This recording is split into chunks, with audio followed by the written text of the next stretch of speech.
नमस्कार मित्रों, स्वागत है मेरे YouTube चैनल में। कर्ण और अश्वत्थामा में से कौन था सबसे शक्तिशाली? इस वीडियो को देखने के लिए मेरे चैनल को लाइक, शेयर और सब्सक्राइब कर लीजिए और कमेंट बॉक्स में जय श्री राम, जय हनुमान और जय सीताराम अवश्य लिखिए। कर्ण और अश्वत्थामा में से कौन था सबसे शक्तिशाली? महाभारत युद्ध में कर्ण और अश्वत्थामा दो ऐसे योद्धा थे जो चाहते तो पांडवों को पहले दिन ही हरा देते या बंधक बना लेते, लेकिन कहते हैं कि जो सच के मार्ग पर हो और जिसके साथ भगवान हो तो उसे कौन हरा सकता है। कर्ण और अश्वत्थामा दोनों ही महाशक्तिशाली योद्धा थे। आओ जानते हैं इन दोनों में कौन सबसे शक्तिशाली था। अश्वत्थामा गुरु द्रोणाचार्य के पुत्र थे और कर्ण उनसे धनुष सीखना चाहता था, लेकिन द्रोणाचार्य ने यह कहते हुए इनकार कर दिया था कि मैं सिर्फ राजपुत्र को ही विद्या सिखाने के प्रति प्रतिबद्ध हूँ।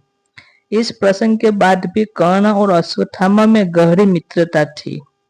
नंबर 1, सूर्यपुत्र कर्ण और द्रोण पुत्र अश्वत्थामा में गहरी मित्रता थी।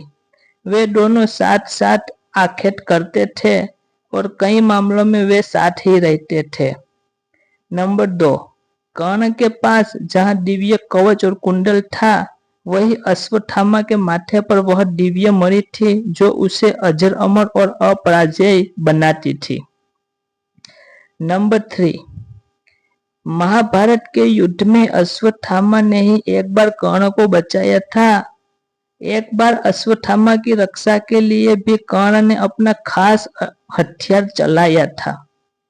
नंबर 4, कर्ण ने भगवान परशुराम को ज्ञात हथियार सिखाया था और इसलिए उसके पास अश्वत्थामा से ज्यादा दिव्य हथियार थे।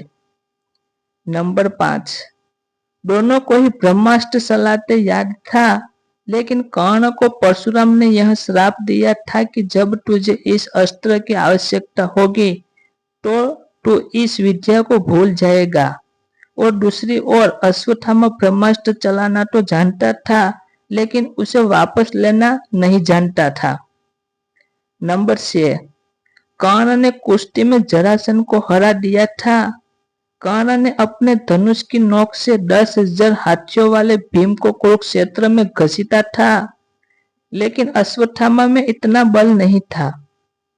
नंबर 7, श्री कृष्ण ने स्वयं 2 बार उल्लेख किया है कि घटोत्कच के अलावा कोई भी इतना शक्तिशाली नहीं था कि वह रात में कर्ण को सामना कर सके। अश्वत्थामा ने एक बार घटोत्कच को हराया था, लेकिन जब घटोत्कच अपने सर्वश्रेष्ठ पर था और माया शुरू कर दी थी तो अश्वत्थामा और द्रोण को केवल एक बार से ही हरा दिया था। नंबर 8, बाद में दुर्योधन ने घबराकर कर्ण से घटोत्कच पर अपना अमोघ अस्त्र चलाने को कहा था।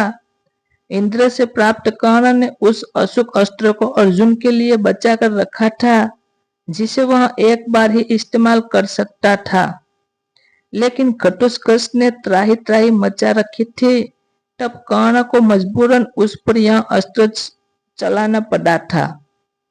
नंबर 9, अश्वत्थामा को युद्ध में अजय माना जाता था और युद्ध के मैदान में कई योद्धा उनसे डरते थे। कर्ण शक्तिशाली होते हुए भी अजय नहीं था। अश्वत्थामा को मारना नामुमकिन था, लेकिन कर्ण को अर्जुन ने मार दिया था। नंबर 10, कर्ण के पास इंद्र, भगवान शिव और उनके पिता सूर्यदेव द्वारा दिए गए दिव्य हथियार थे जो उन्हें युद्ध में एक दूसरे प्रतिद्वंदी बनाते थे। अश्वत्थामा गुरु द्रोणाचार्य के पुत्र थे और उन्हें दिव्य हथियारों के इस्तेमाल में उनकी विशेषज्ञता के लिए जाना जाता था और विशेष रूप से ब्रह्मास्त्र के इस्तेमाल में कुशल थे, जो व्यापक विनाश करने में सक्षम एक शक्तिशाली हथियार था। नंबर 11, कर्ण शक्तिशाली होते हुए भी अश्वत्थामा को हरा नहीं सकता था। ऐसा इसलिए क्योंकि अश्वत्थामा को अमर होने का वरदान प्राप्त था और उसके सिर पर एक शक्तिशाली मणि थी जिसे केवल देवता और वह स्वयं ही निकाल सकते थे। नंबर 12, कर्ण एकमात्र ऐसा व्यक्ति था जिसने अंतिम युद्ध के दौरान अर्जुन को 4-5 बार परास्त किया। अर्जुन उसे निष्पक्ष रूप से नहीं मार सका और इसलिए वह निहत्थे होने पर मारा गया। नंबर 13, कर्ण और अश्वत्थामा दोनों के पास अमरत्व का स्रोत था। कर्ण के पास उसका कवच और अश्वत्थामा के पास उसकी मणि। कर्ण ने अपना कवच खो दिया और फिर भी वह अश्वत्थामा के अधिक शक्तिशाली था। सोचो क्या होगा अगर अश्वत्थामा ने अपनी मणि खो दी होती तो। इसकी जैसी मेरी नेक्स्ट रसप्रद वीडियो देखने के लिए मेरे चैनल को लाइक, शेयर और सब्सक्राइब कर लीजिए और कमेंट बॉक्स में जय श्री राम अवश्य लिखिए।